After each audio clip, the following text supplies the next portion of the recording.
Thank you so much for giving us this opportunity. I think the topic itself is such a interesting topic nowadays. And Lakshmi, who was speaking earlier, she has set a great stage for us to discuss this topic. Uh, Also, I've been given 20 minutes to wrap up this session, so please excuse me.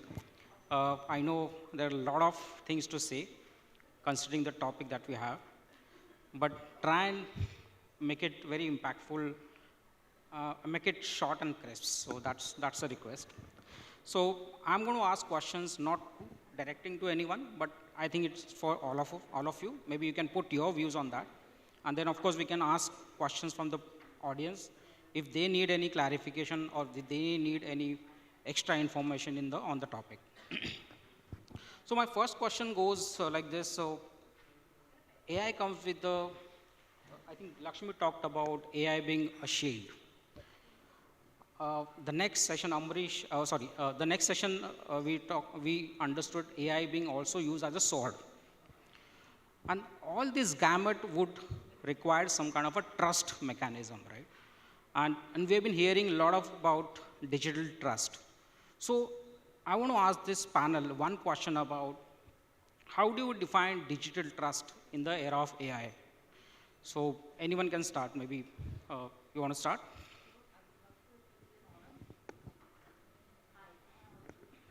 And I have a follow-up question on that, but I think once you finish, probably I'll have a follow-up question on that.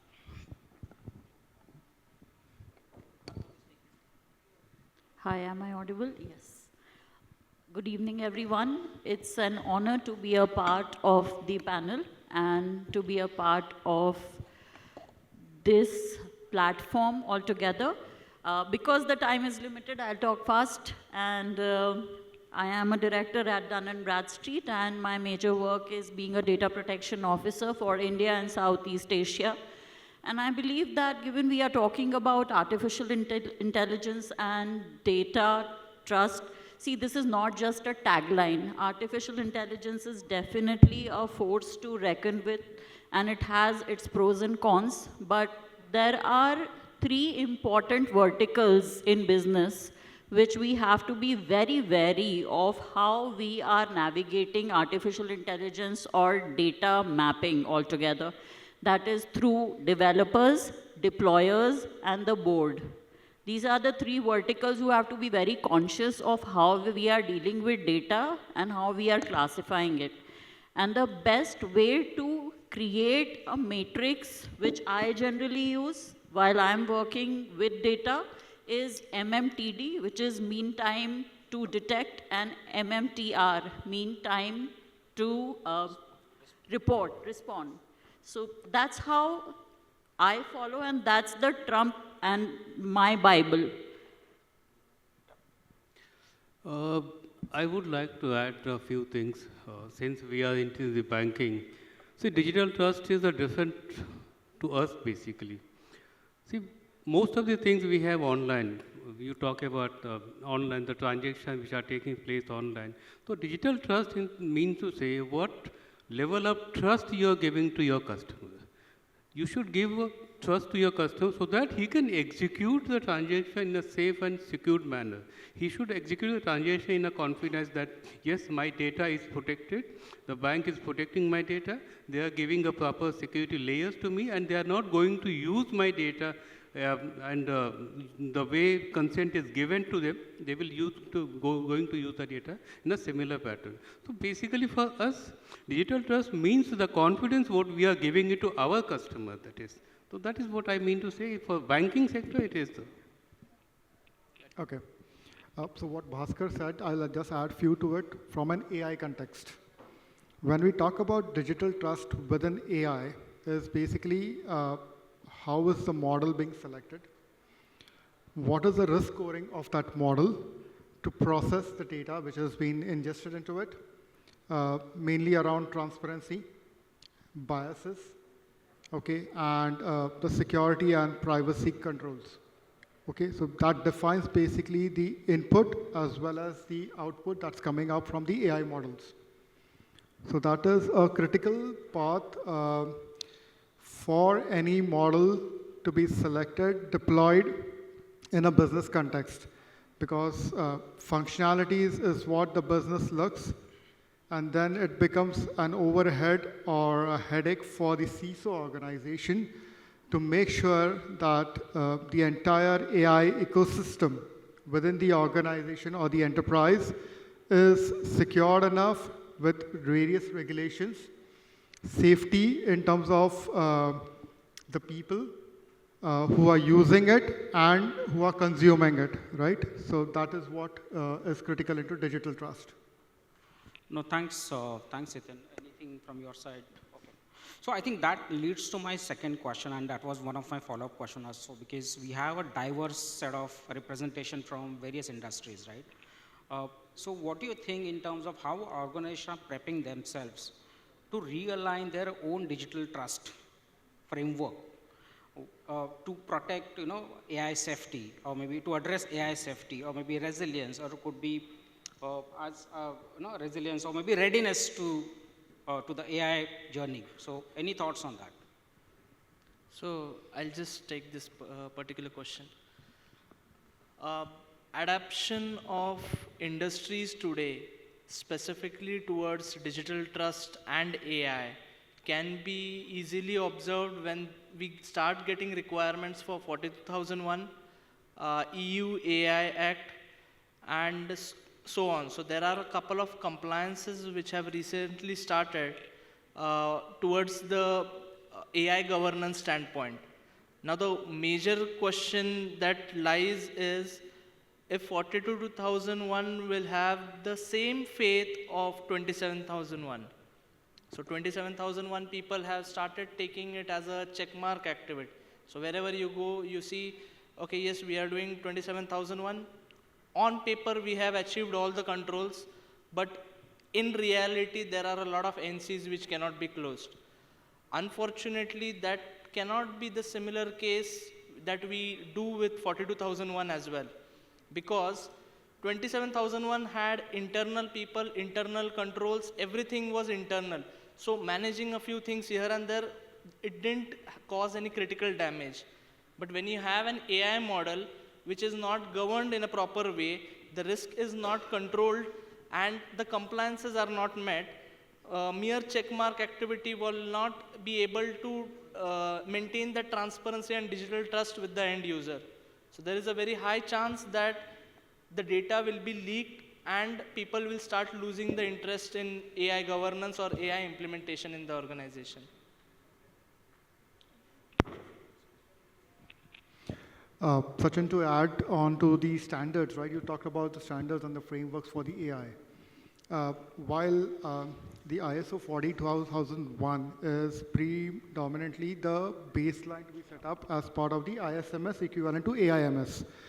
As you go higher up, so you have ISO 42005, which is the next standard after the 42001, followed by, we largely used NIST RMF, the risk management framework, but if you understand the way AI has evolved, yeah, so you have basically the ML taxonomy coming on top of it is Gen AI, and then from Gen AI you have agentic AI coming in.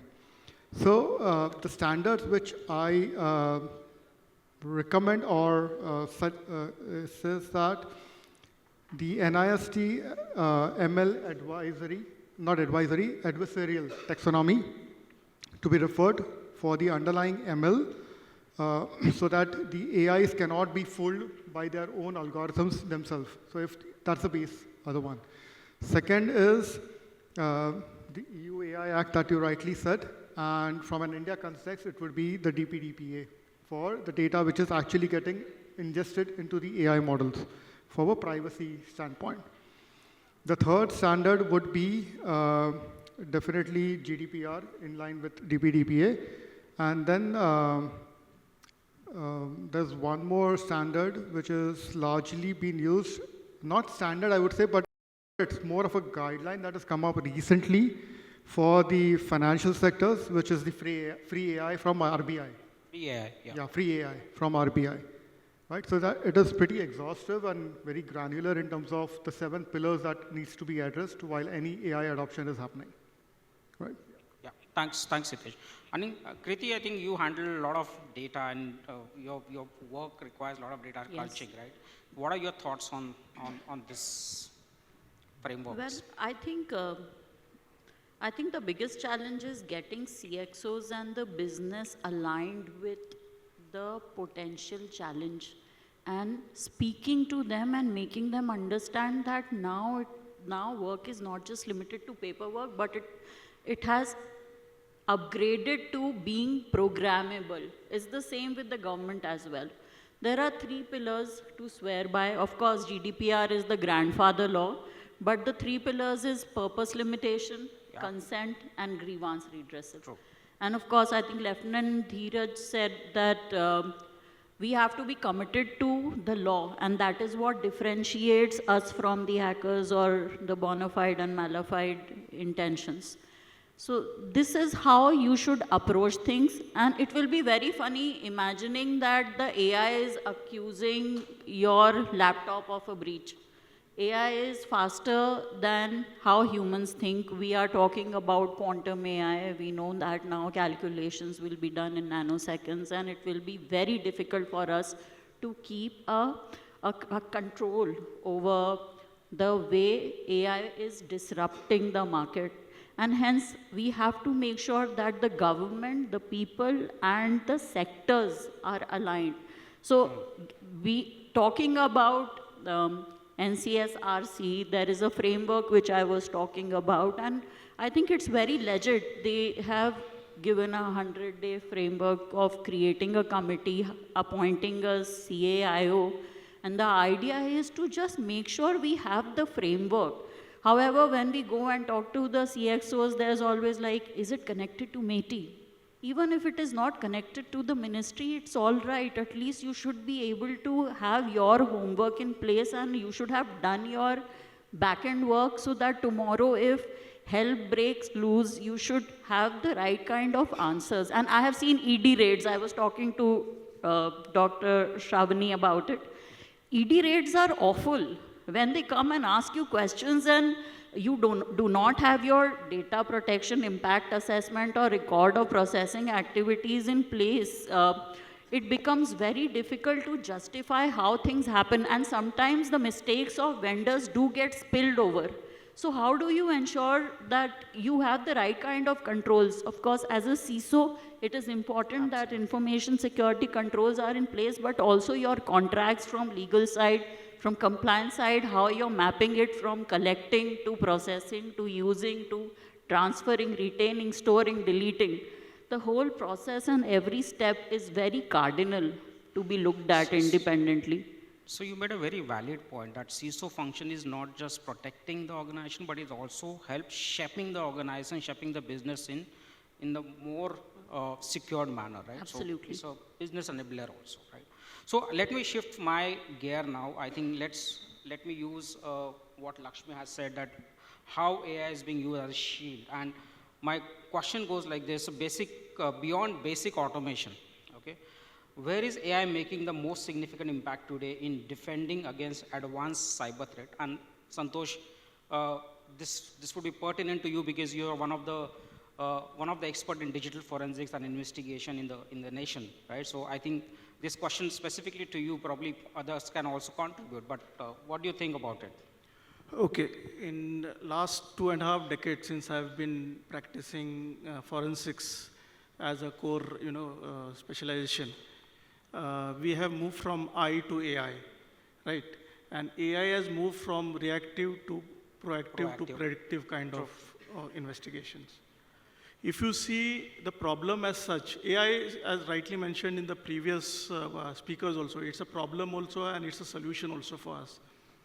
The forensics evolves around two major questions. One is problem of plenty and problem of capacity. And the solution to these problems is AI.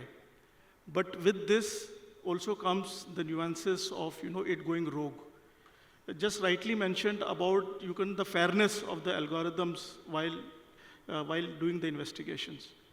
Now we have achieved by making the investigation fast, by having algorithm which can detect at a faster pace, process data faster, investigate faster. but also the investigator bias comes into play. I'll also give an example of the ethical nature of this, because you can say that even the courts, when someone goes as an expert witness, they will now have to explain how the AI is functioning, how the model is functioning, whether they can actually rely, whether the reason till date, the success rates of any digital forensic investigations is in the single digits. Now I think it will drop more further, okay? Because as I said, every solution coming into the market has this particular component. Either they call themselves AI enabled, or they call themselves AI, you know, they have really deep dive into that. Now, also, the one thing I have to bring out, the most important document in forensics is the chain of custody. Yeah. Now, AI can generate the evidence, track the evidence, create the logs, track the logs, and it is a very beautiful thing of, you know, maintaining that particular integrity in the case. Yeah. If you can just pause for a second, I want to just flip the question now. Now, we talked about AI being used as a shield. Now, tell me about what is your view, AI being used as a sword to attack someone. So, what are the challenges that you foresee in investigating such incidents, right? Because it's all AI driven. We don't know who is accountable for that. How are you going to manage the situation in future? Do you think there could be some scarcity of people doing this kind of work, or maybe using AI? Okay. So, best example is the deepfakes. You know, best example is the deepfakes. So now in forensic investigations, as on date, I'll not say impossible, it's very difficult to actually counter this problem. And second, which I mentioned, is about the bias. Bias is from the day one. So itself, the question itself rises on the investigations itself. So you're already in a compact room and there's nowhere to go. So I'm a bit skeptical that this is going to lead to more problems for the investigator and for the judiciary also while doing this activity. So there are many risks. I was mentioning of the chain of custody. So I say it's a very beautiful thing. I stopped there. But you don't know what all risks it is going to induce in that process. So no one is aware as of now. And only time will tell how we are going to go forward. So you mean to say the shield should be more stronger than your sword? Yeah, of course, it has to be. That's a motto, right? But the case has always been chor police. No, the chor har time aage hota hai, police piche hi hoti hai. So you are catching the thief, right? Correct. So it's going to be the same case here also. Any thoughts from other panelists? Yeah, I just wanted to add a few points on what Santosh sir was saying. So I'll also answer the question which said, how will AI be used as a sword? Right now, we discussed about how it would be used as a shield. Typically, that will go into something called as a red teaming, and where we are currently using AI for performing a simple VAPT as well. Yeah. So I'll just come to that part. From the forensic standpoint, one thing I can say is, let's say if there is any incident, and anyone who is sitting in this room has understanding on log analysis, what will be your first step?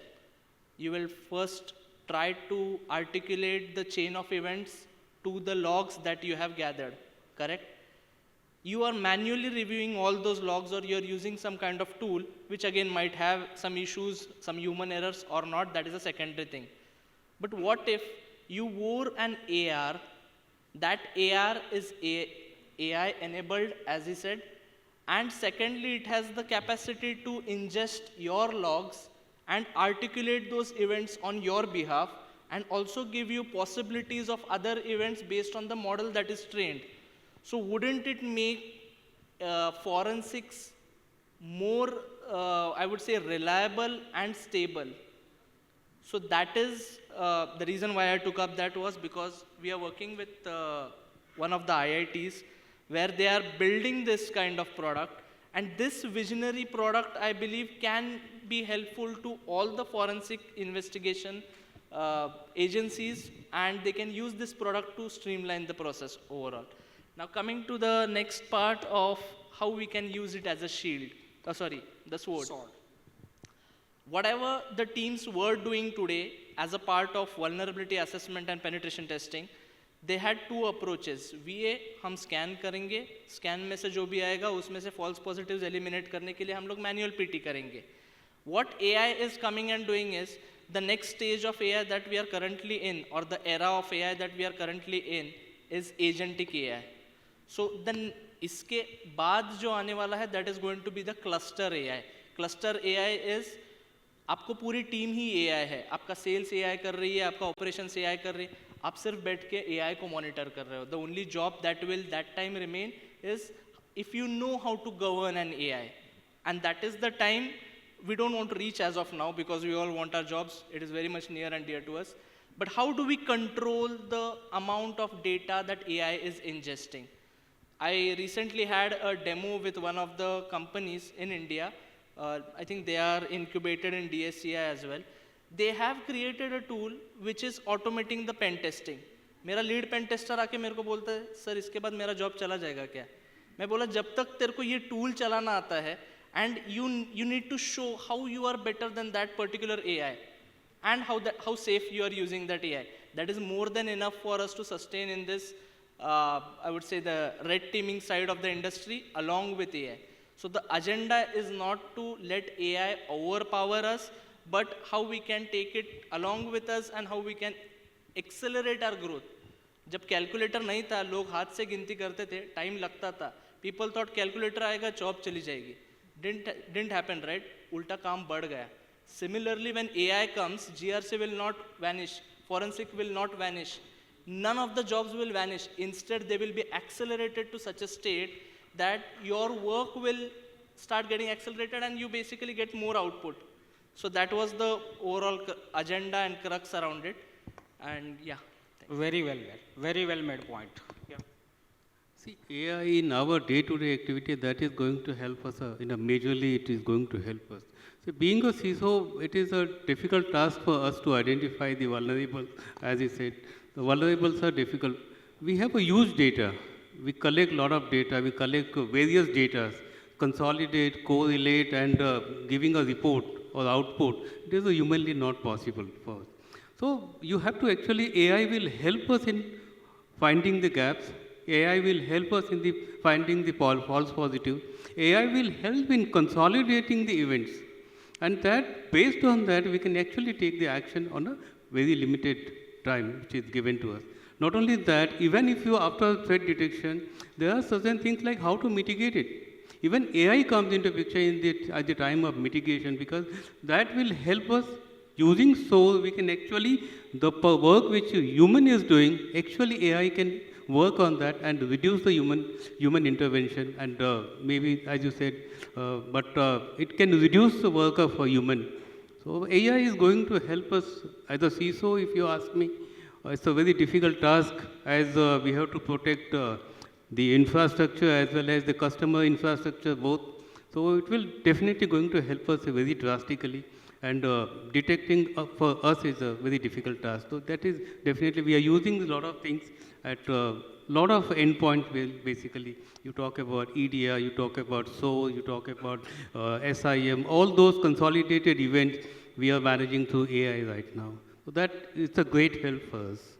Thank you, Bhaskar sir. Sachin, 2 cents from my end on the AI shield and the SWORD part of it.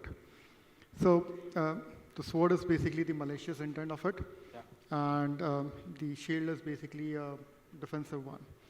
So we all know that AI is being made by humans. So the human intelligence still remains there, and the way you kind of build the AI shield with the human intelligence, one is mastering the prompt engineering when it comes to generative AI.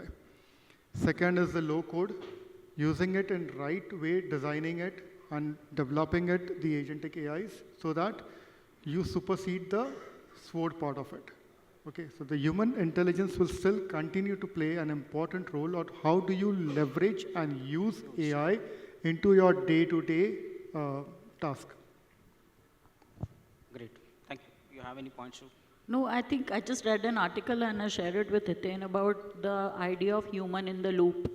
It's very important to have one, even if we are completely relying on AI, which we cannot, of course, There has to be one cardinal person, and that person has to be the right person.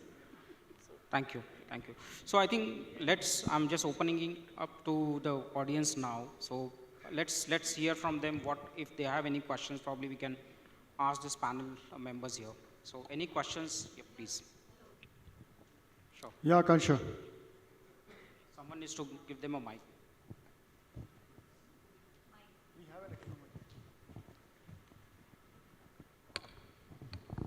So the question is open to whole panel, whosoever wants to take it up. Since there is no sovereign AI available right now in India, if you ask me from a, homegrown LLM standardized, that too at an enterprise level available. Okay, and most of the organizations, when we see, almost everyone is in this journey either at a POC stage or some of the solutions are live. So at your own organization or maybe, as an industry point of view, if you could comment, how are you ensuring AI governance, first part? Second, in terms of the AI telemetry, how are you ensuring that from that telemetry there is no PI on the prompt engineering part, that how are you ensuring that PI is not entering into it? AI is not entering? Into your LLM. Looking at the DPDP, your PII is not entering into the LLM at all. Okay, I'll take that.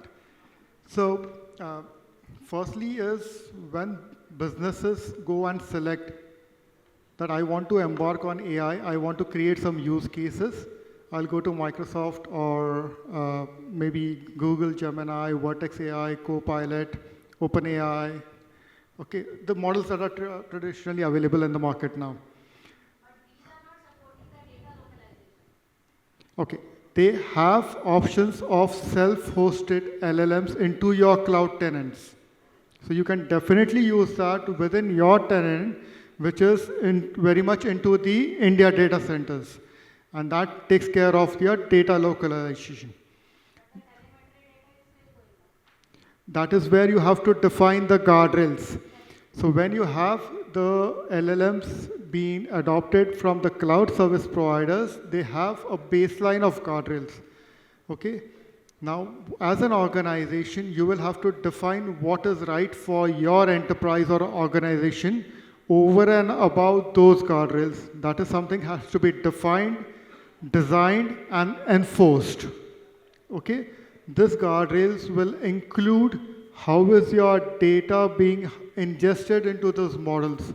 If it's a PII data, should the PII data be directly ingested into those models or should be tokenized or translated into a different way, like a metadata and not the actual data? Okay?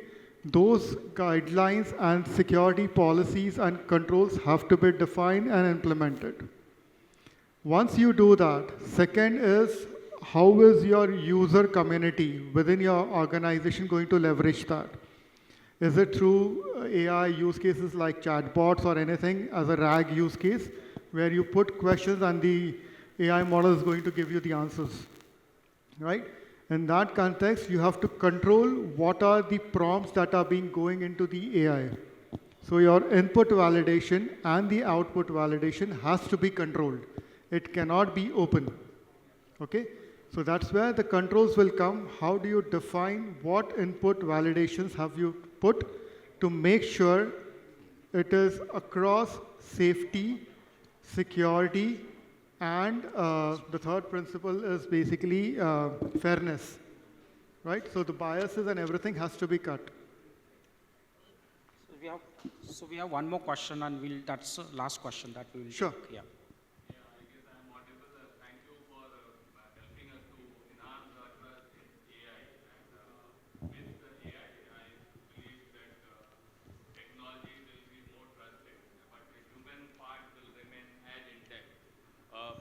We started this morning session with Justice Anuja Prabhudesai, and whatever we will do, law of land and legal aspect will remain same. With the government Operations AI कर रहे, आप सिर्फ बैठ के AI को monitor कर रहे हो. The only job that will that time remain is if you know how to govern an AI, and that is the time we don't want to reach as of now because we all want our jobs. It is very much near and dear to us. But how do we control the amount of data that AI is ingesting?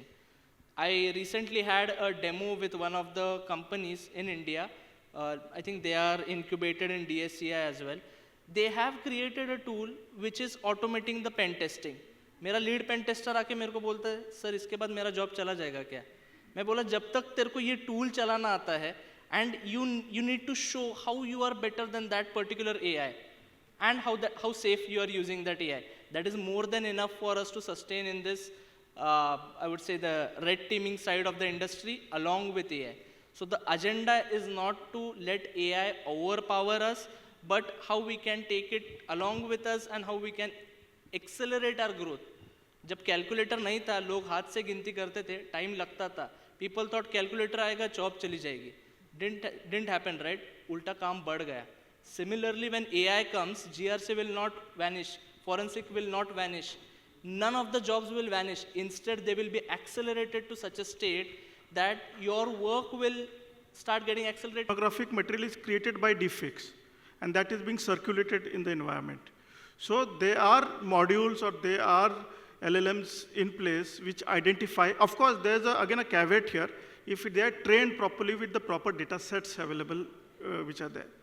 So, and when I say this, yeah, I don't say that there'll be 100%, you can say this, you have to have second mechanism of evidence integrity check or evidence so that it has not been tampered. So it's a human element. That's why when Mandar made the issue, I wanted to say that at least forensic jobs are here to stay. Because they'll become challenging, but they're here to stay.